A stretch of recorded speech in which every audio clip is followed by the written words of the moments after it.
Who should be allowed to vote? And remember who you are, people from the 18th century. Who in the 18th century should be allowed to vote? Depends. A More Perfect Union is a role-playing simulation where students tackle different crises from US history through their own voices and decisions. For the first round of development, we've created a simulation about the Shays Rebellion. Every student is given a unique role to play. I'm married, I have 4 kids, but I'm also a farmer, you know? So you have to pay for 4 kids? I do. I specialize in fruits and preserves. Oh, so that's nice. I live in Boston. Me too. What? As part of our development for Phase 1, we tested in 18 different classrooms across the Northeast. Do you think if we open up voting that a whole bunch of irresponsible people are going to vote? No. No. Yes. Yes. No. Ah. Okay. Hold that thought. Let's move on. Last one. Okay. So let's find it. We're going to look at the rule of law. In August, armed protesters shut down the courts in Northampton.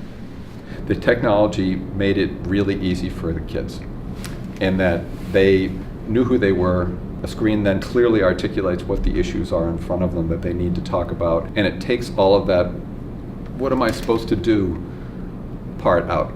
Even though you're not educated, it doesn't mean you still can't. But I still fought for this country. And you fought for the country, yeah. Yeah. You should still have a say.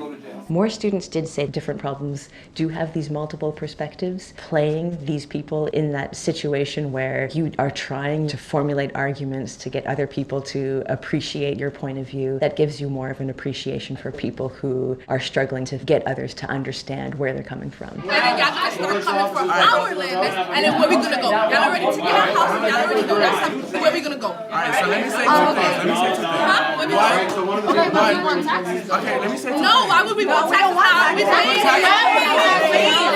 No, we can't. I told y'all, y'all not supposed to sell it. The whole challenge of modern education is to make it relevant, because in the grand scheme of things, I'm competing with all kinds of distractions each and every day.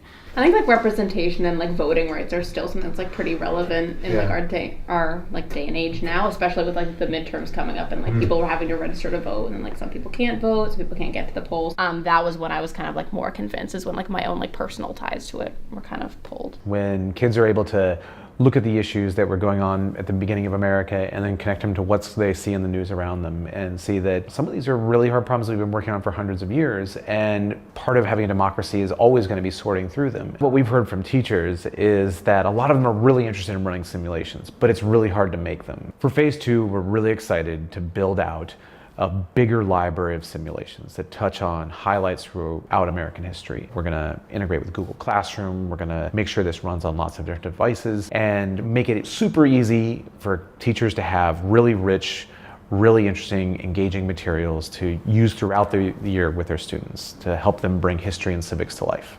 People need to pay off their debts, especially the farmers. If Massachusetts doesn't get back our money, then we'll be known as a place nobody wants to trade with, and it will hurt the economy.